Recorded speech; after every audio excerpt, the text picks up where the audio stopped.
Magandang araw mga Kapinoy. Welcome sa Entreview segment ng Asenso Kapinoy. Sa araw na ito ay ating pong makakaugnayan ang isang entrepreneur na siya po ang may-ari ng Balemi Farms dito sa Balanti, Tarlac City. At siya rin po ang may-ari ng isang produktong sumisikat po ngayon, ang Malago Products. Galing po ito sa Tanglad. I'm referring to no other than Miss Myra Soliman Salvosa.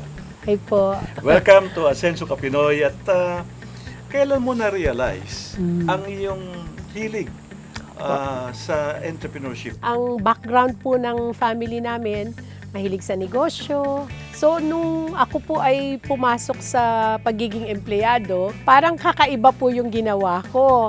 Nakakausap ko po yung family namin. And kahit paano po, bumalik sa akin yung kagustuhan na magtinda, magsariling negosyo.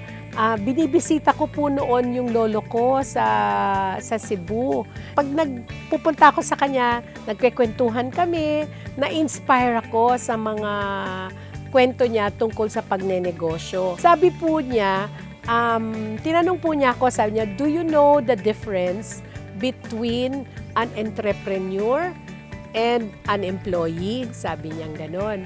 So sabi ko, hindi ko alam. Sabi niya, you know, an employee and an entrepreneur, they're all good. Parehas magaling yan. Sabi niya, parehas masipag, parehas matalino, parehas nagtsatsaga, mapursige, sabi niya. But there is one thing that the entrepreneur has na kailangan pang ma-discover ng employee. So sabi ko, ano po yun? Sabi niya, guts. Sabi niya, guts. So yung lakas ng loob. You have the guts to start a business.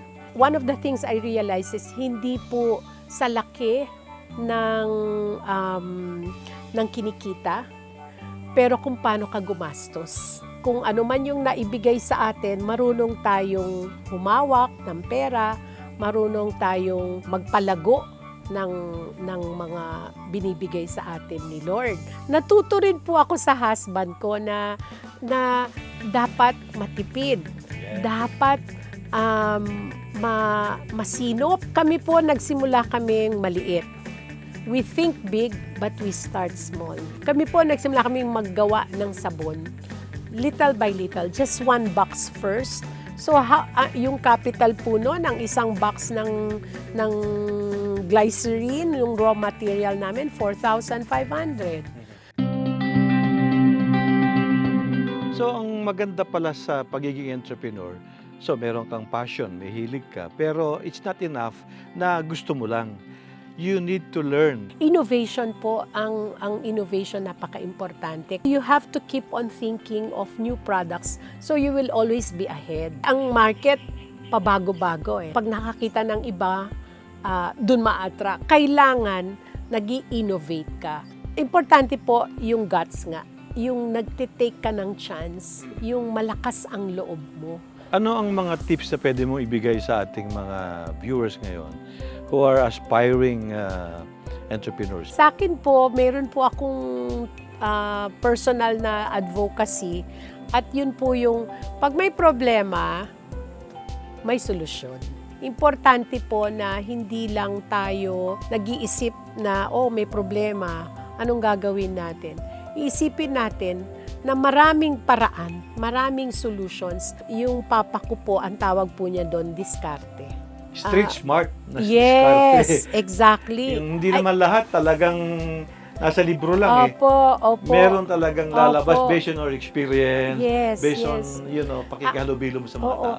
Yung school of hard knocks ang tawag Tama. nila. Baka meron akong hindi na itanong na gusto din niyang i-share sa ating mga viewers. Nasa iyong pagkakataon, Myra. Opo. Huwag ho tayong madala sa mga mistakes. Ang papa ko po parating niya sinasabi, tumitibay ka lang bata. Sabi niya gano'n. What doesn't kill you will help you. Let's take every trouble that we have as a stepping stone. Always have a positive attitude towards life. What keeps you going? Nasaan ang gagaling yung energy to do all of these things, Myra? Opo. Sa akin po, ang motivation, ang inspiration po. At the end of the day, nagawa ko yung mabuti at saka tama. I don't expect to live 20 more years. I think life is short. Ayan, nakasulat nga doon, life is short. Yeah. So, sa akin, alam ko na may ending lahat. And it can come anytime. What I can do that is good and that is right now, I'd better do it. Mga kabinoy, it was really a wonderful experience. Nagagalak po tayo sa ating karanasang ito. And I'd like to thank Myra for sharing lahat po ng pwedeng matutunan tungkol sa pagninegosyo, all about entrepreneurship. Thank you very much, Myra. It's really a pleasure. Asenso ka Pinoy!